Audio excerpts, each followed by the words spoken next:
તથા ગુરુજનો અને મારા વાલા વિદ્યાર્થી મિત્રો, આજે હું જે કહું તે શાંતિથી સાંભળવા મારી વિનંતી.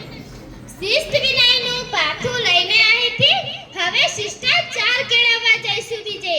ઉચ્ચ સંસ્કારનું પાથું લઈને અહીંથી હવે શ્રેષ્ઠ નાગરિક બનવા જઈશું વિજય.